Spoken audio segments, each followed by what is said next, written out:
Hello and welcome to today's episode of The Likeable Dentist. My name is Moon and I'm your host. And I'm Lani Almanza, your guest speaker today. Hi, welcome to this space, Lani.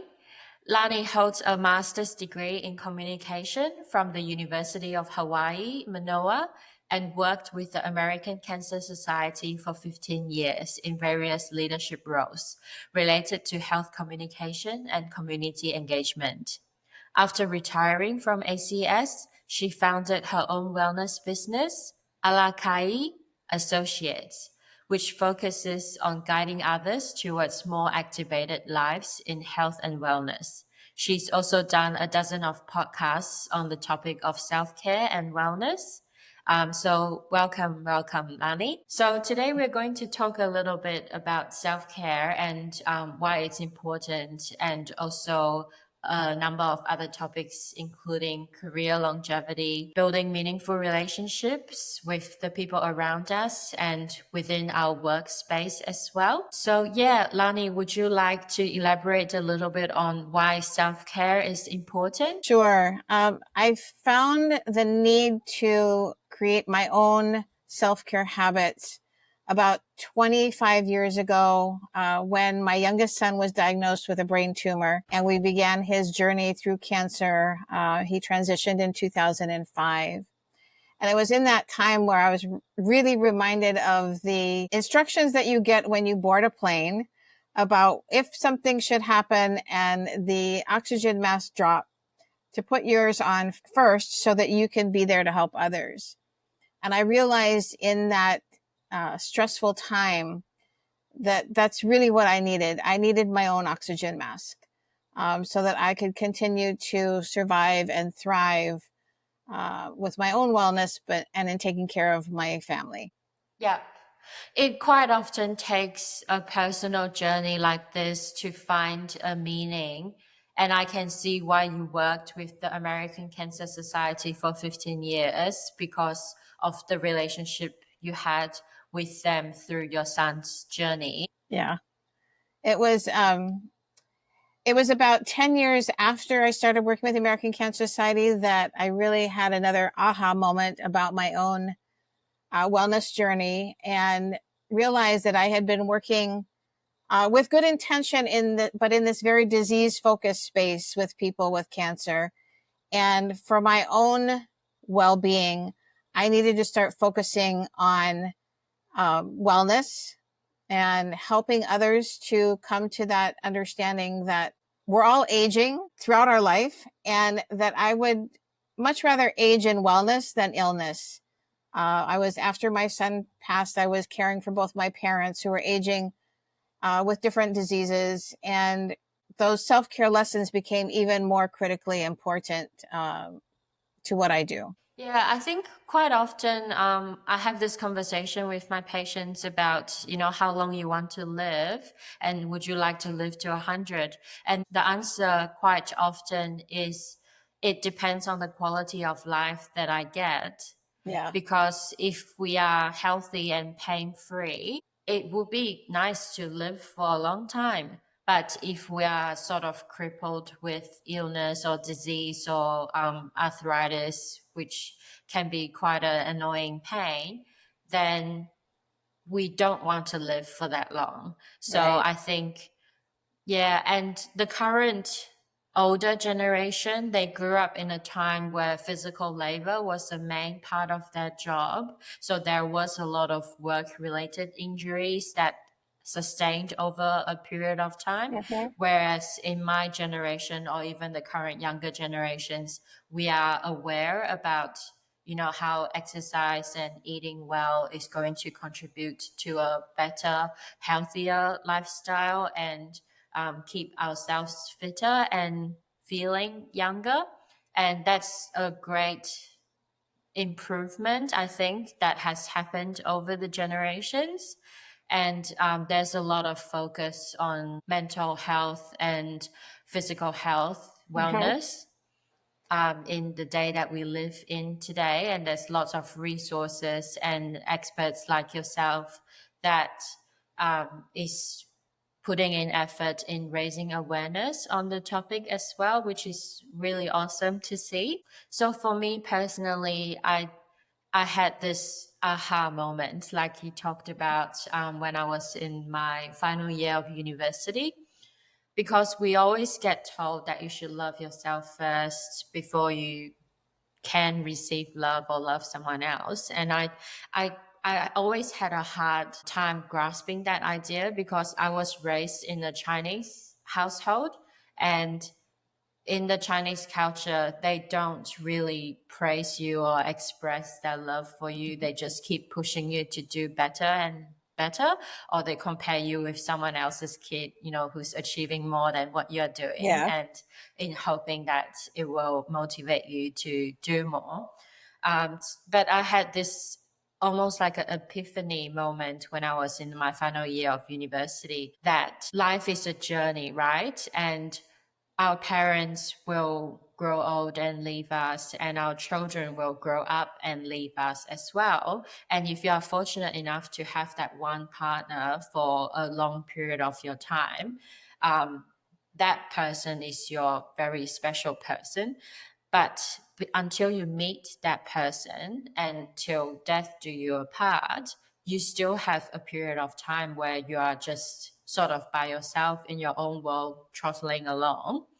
So you yourself as a partner in the journey of life, you are Mhm. there from day 0 to day 100. That's the reason to sort of put yourself first. And I firmly believe that when you put yourself first and ensure that you are in the best position that you can be, that gives you the ability to look after all your loved ones around you Yeah. and contribute, meaningfully to society and bring your best self to work, to any meeting that you have with anyone. And that's my little take on, why self-care is so important. Yeah, I think in today's world, that word self care sometimes gets misunderstood or misinterpreted as to the big things, like you have to go for a massage or you have to go for the manicure, pedicure. And really, self care is not a luxury, it's a necessity. And so, one of the things that I learned or found resources for myself was to find the little simple steps of self care that you can incorporate into your daily routine, your daily habits that don't take a lot of time, don't take a lot of money, but build a foundation to support your self care. Because, yes, you are the most important person in your life. Even when you find that significant other, you still have to have that foundation for yourself, like you said, before you can really have a good relationship and care for each other. So it's really important for everybody, no matter what generation you're in, to start to develop those simple daily habits of self-care so that whatever life crises might come your way, you're able to survive and thrive and move on to the next part of your journey. That's well said. I would like to touch base with the topic of sustainability. I personally know a lot of dentists or medical professionals that have decided to leave the profession for one reason or another. And sometimes I feel that it's such a shame that they've invested the time and the resources to go through with medical school or dental school only to sort of leave the profession maybe 5, 10, 20 years into the job, because of sometimes it's because of work related injuries. They've their back or shoulder Mm-hmm. or wrist is really crook. Other times it's because they've burnt out mentally and they just don't enjoy the work anymore, and they are sort of almost forced to reprioritize their life. I personally went through that experience of having to reprioritize my life after feeling really disengaged in what I was doing for work. And so I want to see how self care is related to finding that right balance between your work life and your personal life. And that balance could look different for everybody, right? Some Yeah. people really are workaholics by nature, and they feel themselves the most when they're at work making a contribution, and they can do that for 5 6 days a week. I know personally I find dentistry to be a very mentally challenging profession because you're always focused when you're with your patient Mhm. 100% of the time, and there is no room for error, so you're just hyper focused for pretty much the entire day. Yeah. And when I was working 5.5 days a week when I was first out of university, I remember spending my Sundays just at home on the couch with my Netflix turned on, and I'm just paralyzed for the whole day Yeah. because my brain just doesn't really have the capacity for me to do anything else on that day off. So I just needed to recover from the first 6 days of the week. Yeah. I think that's one of the things I have learned and talked about when I do trainings and teaching is this myth about balancing work and life, that somehow people think that it means that you have even time in each space. And that's really not what it's about. It's about how you prioritize each one of those aspects of your life and the time that you spend in each one of those areas, um, with some kind of focus on your self-care, on keeping that balance within your work life, your home life, your professional life, your personal life. And so one of the things that I learned in my professional life that went over into my personal life, as far as time management, was something I call white space. And it came about when I was in a very sort of high pressure position, with the American Cancer Society, working with healthcare systems. And I would have to be at meetings at various hospitals on my island throughout the day. And so I would be at one meeting and then I would have to get in my car and travel 30 minutes to get to the next meeting on time. And then after that, get to another meeting. And I realized after several months, that at the end of the day, I couldn't even remember what the first meeting was about, what the important information was that I was supposed to take with me, and realized that I wasn't giving myself this time to transition and sort of reset my brain, my body. And so I started actually scheduling in my calendar, what I called white space. And it was 15 to 30 minutes of transition time. So either before I got in the car to drive to the next meeting, or when I got there before I went into the meeting, to just have a few moments to breathe, which resets our brain. Um, and if I needed to take some notes or, process some notes from the first meeting to make sure that I secured that before I went into the next meeting so that I could give the next meeting my full attention. Because otherwise your brain is just being dragged along throughout the day. And like you said, by the time you get home, you're paralyzed mentally or physically, and you really don't have any energy to give to anybody else. And so just by incorporating what that white space throughout my day, throughout my schedule, I noticed big changes in the way that I felt throughout the day and at the end of the day. The other thing that I realized was that I was going for almost a whole day without hydration. Our bodies are made up of almost 90% water. Our brains need water to function. And so really paying attention to having that hydration throughout the day, also made a big difference. So some of these are, like I said, little simple steps of self-care that don't require a lot of time, money, or energy. But by incorporating them, you really start to feel the difference, and are able to be better, better communicator, better spouse, better partner, better professional. It just little things that can make a big difference. Yep. I definitely find that right now, when I show up for work and I spend time with my patients, because I'm in such a happier state of mind, I'm able to give my 120% to work when I show up for work. And it's almost always a good day, even though there may be challenges along the day. And I mean, I'm a dentist, not a psychologist, but I've actually had patients sort of spend with me a vulnerable moment in the chair, sharing with me about their personal life stories, and Mhm. even having a brief moment to cry about what they just shared with me that is totally unrelated to dentistry. Yeah. And I think it's those special moments that we share together that creates that bond and trusting relationship that makes them feel special and makes them feel seen and validated. Hmm. And I've heard from another dentist that at the end of the day, patients don't remember you because of what a perfect feeling you've done for them, but rather how you made them feel as a human being. And that feeling they get, which only you can provide as a practitioner, is the reason why they will come back to you again and again and again. Yeah, it's those little things that help us connect with people.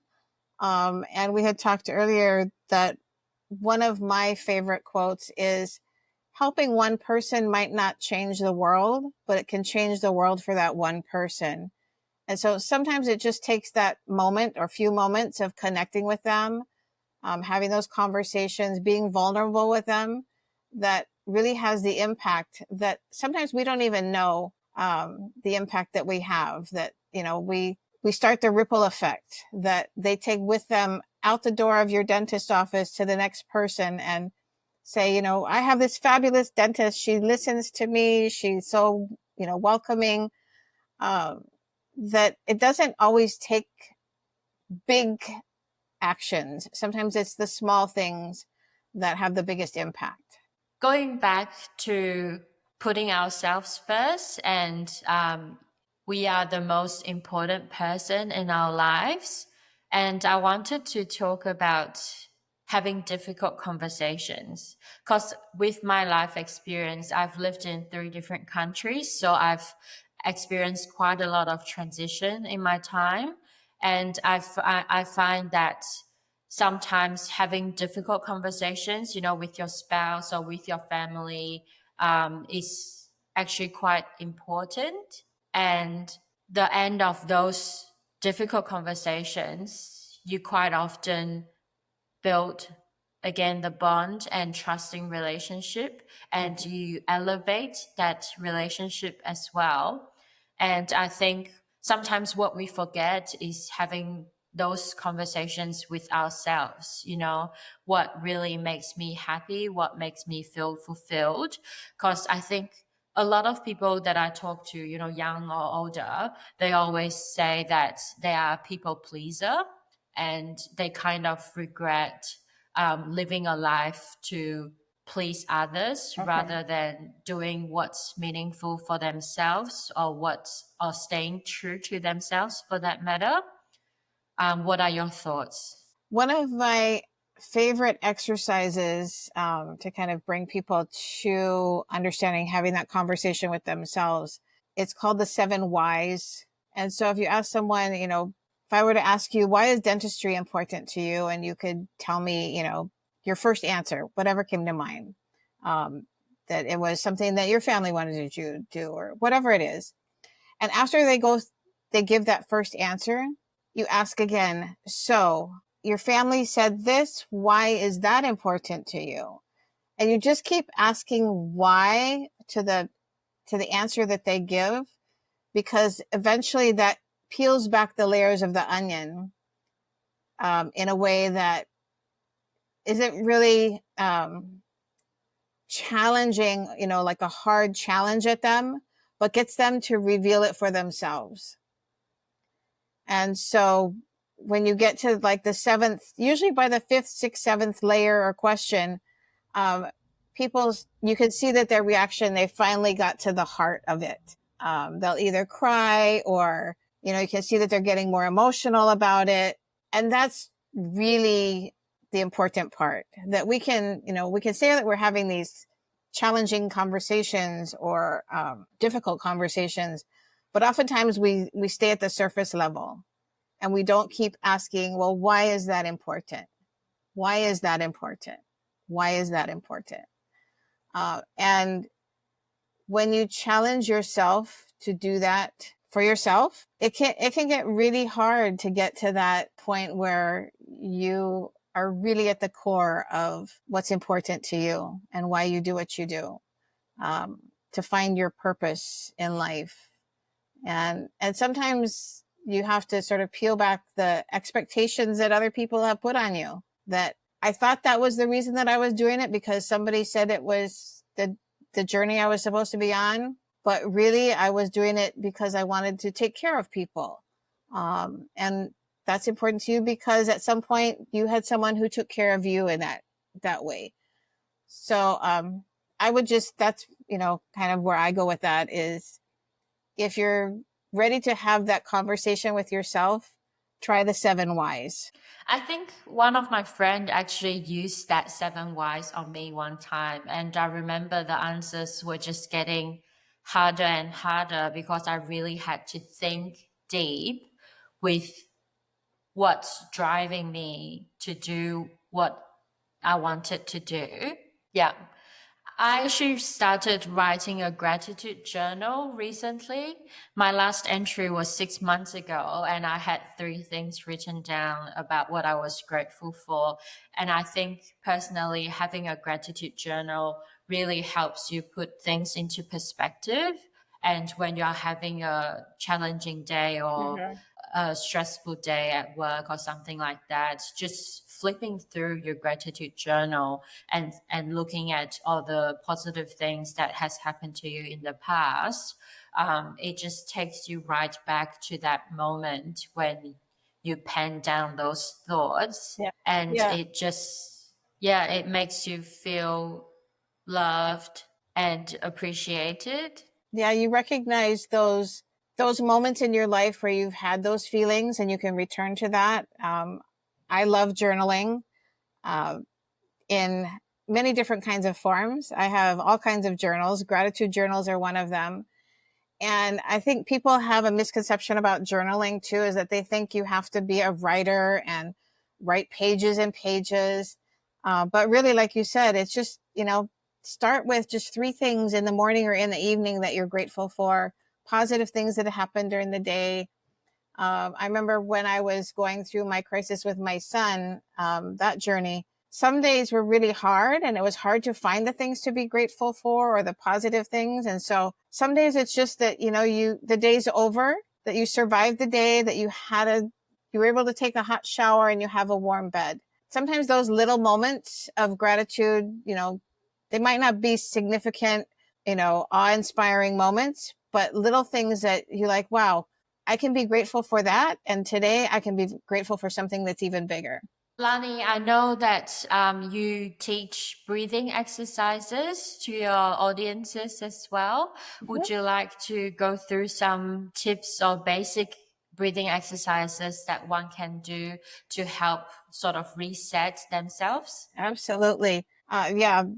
Besides gratitude being a foundation for self-care, breathing is really foundational and fundamental. We come into the world, our breath is the first thing that we have when we come into the world. It's the last thing we leave with. And in between, we kind of take it for granted. And so I found that learning some breathing techniques really helped me. It's a self-care method that I use every day. I do 3 deep breaths in the morning, first thing when I get up. And one of my favorites is called box breathing, which really helps you to balance, helps your system balance. And so I like to start my day with balance. And so it's a simple exercise where just imagine that there's a box in front of you and you're going to start at the lower left-hand corner. And as you inhale, so you go up the left side of the box, inhale to the count of 4. And then as you go across the top of the box, you're going to hold to the count of 4. As you come down the right side of the box, you exhale to the count of 4. And then across the bottom, you hold for a count of 4. So let's do that one more time. Inhale, 1, 2, 3, 4. Hold, 2, 3, 4. Exhale, 2, 3, 4. Hold, 2, 3, 4. Really, really very important to do that 3 times because it takes your body at least 3 times to register what's happening. The first one is like, oh, that was great. I got extra air. I got extra oxygen. The second one is like, oh, I can put that to use. Your body's like, where am I going to use that extra air? And the third one is like, okay, dispersing it into the areas that need it most, where your body needs the oxygen, so that you can then move on to whatever it is that you're going to do. So 1 breath is great. 3 is best. Thank you so much for that tip. Now, Lani, a lot of our audience for this podcast are young working professionals in the healthcare industry or otherwise. We deal with people for our work, and that's why communicating is such a big, important part of the conversations that we have on this podcast. So, if you had one piece of advice for our listeners, what would that piece of advice be? I think what I've learned in my experience, personally and professionally, is to be authentic, to be genuine, and to be vulnerable. So even in your professional work, be authentic and genuine and vulnerable. So, don't put on the hardcore, hard face, because people can see that that's what you're doing. And like you said, people don't relate to that. They relate to how you make them feel. And if you make them feel like there's this wall between you and them, then that's what they leave with. But if you can be authentic, genuine, and vulnerable, they feel the capacity to do the same. This is probably a whole big topic on its own, as we delve into it.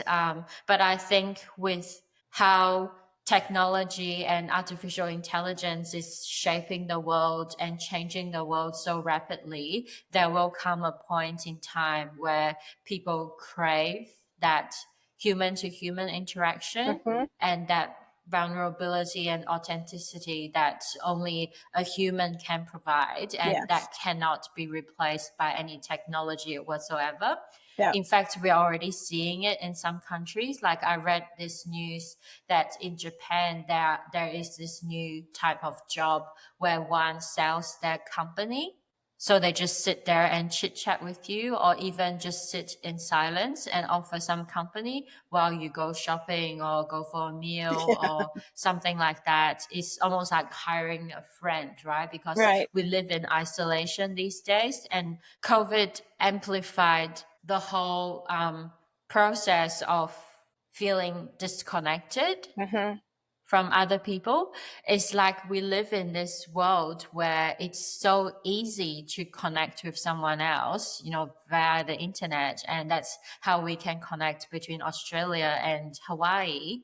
But at the same time, because of the ease of connecting with someone, connections are not as deep and as meaningful as they used to be when we were able to hang out face to face in person and spend a lot of time, playing together or going for walks together. And I think there will come a time in the future where people crave that back to basics communication and face to face interaction and human to human connection again. And it's a skill set that a lot of younger generations are struggling to have to build rapport. I have a friend who's a pharmacist, and she said that it's noticeable that some of their interns that they're getting fresh out of university, they are struggling to make small talks and hold a conversation. They can only sort of scratch the surface, and then they have nothing else to say.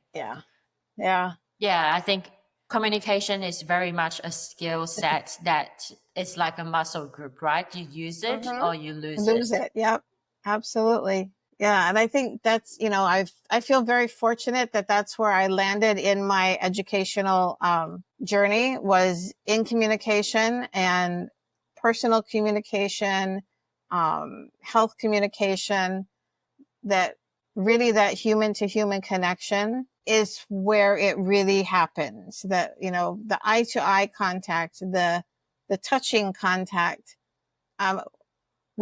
We have forgotten that we are humans, And that's a necessity for us. That's part of the self-care, is connecting with other humans, either eye to eye contact or touch contact. Something that I talk about a lot in my posts, and I have a newsletter with my Alakai Associates business that people can subscribe to, and that's one of the things I talk about, is how important touch is, and hugging.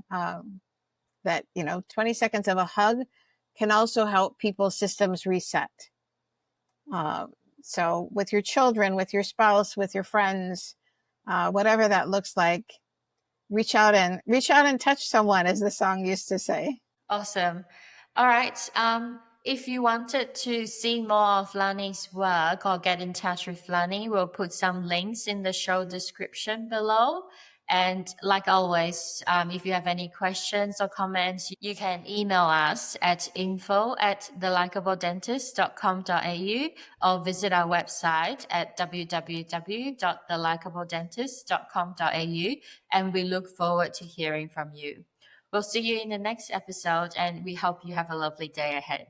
Bye. Right. Aloha.